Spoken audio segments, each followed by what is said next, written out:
Hey everyone! Welcome back to our Chemistry Computing series. In the last video, we talked about how to handle user inputs, a super important step toward building interactive programs. But there was a tiny inconvenience. We could only compute one molecular mass per run. If we wanted another molecule, we had to restart the whole program.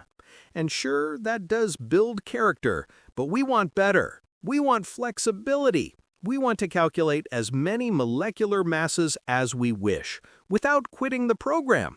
And that, my friends, is where loops come in. Why loops? Imagine we tell the program, "Hey Python, I want to calculate 5 different molecular masses." Without loops, we'd have to copy-paste the same code 5 times.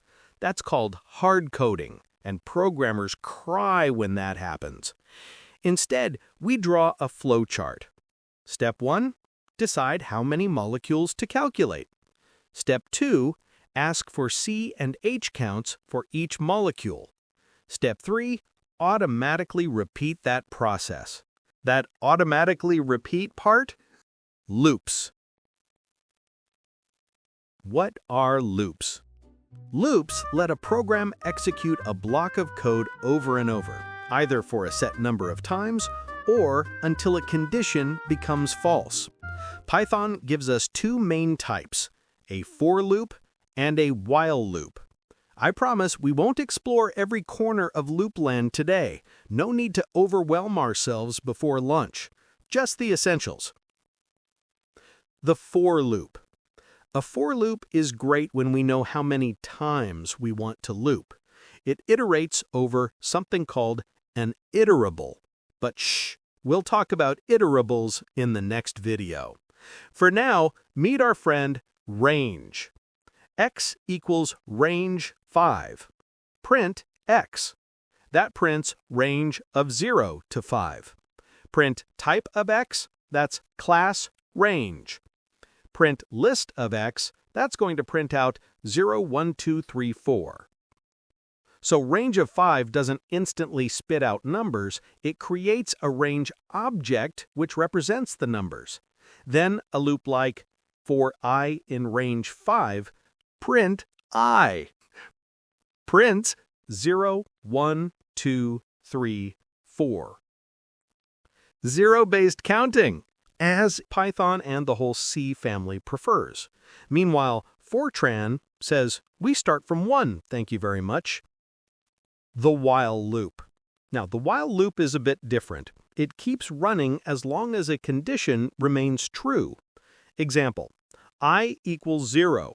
While I is less than 4, print I plus equals 1. Yep, I plus equals 1 means increase I by 1. Just a shorter way to write I equals I plus 1. Remember, we already met the plus equals operator for string concatenation. The output, 0, 1, 2, 3. Simple, right? The loop runs until the condition I less than 4 becomes false. If we forget the increment, congratulations, we've invented an infinite loop. Not recommended unless you'd like your program to become immortal. Applying loops to molecular mass calculations. All right, enough theory. Let's turbocharge our molecular mass calculator. Using a for loop. Tries equals integer of input, enter number of hydrocarbons.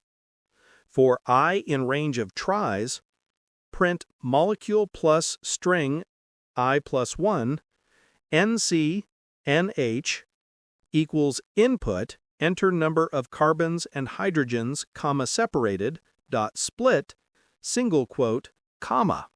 NC equals integer of NC, NH equals integer of NH, and print molecular mass equals plus string molecular mass of NC and H, plus \n. Here's what's happening. The tries asks how many molecules we want to calculate. The for I in range tries repeats that block that many times. I+1 because humans start counting at 1, not 0. Do the usual stuff. We ask for carbons and hydrogens, calculate the molecular mass, the \n, print it with a new line to make outputs clearer. Try this as input. 3 molecules, 1, 4, 2, 6, 3, 8. Boom! 3 clear results with nice line separation. Using a while loop. Tries equals integer of input, enter number of hydrocarbons. Molecule underscore number equals 0.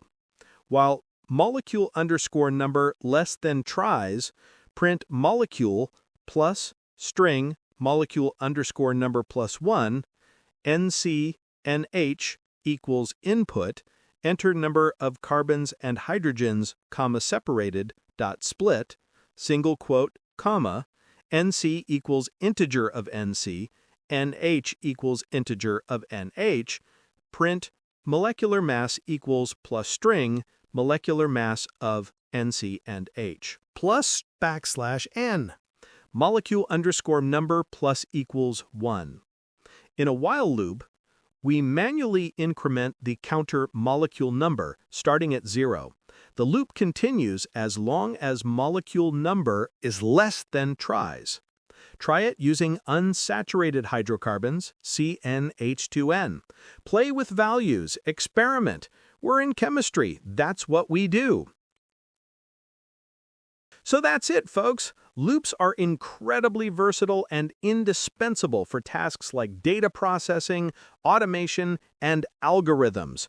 We've only scratched the surface here, but we've just unlocked a major power-up in our program. In the next video, we'll talk about iterable data types, super useful tools that make loops even more powerful and surprisingly interesting.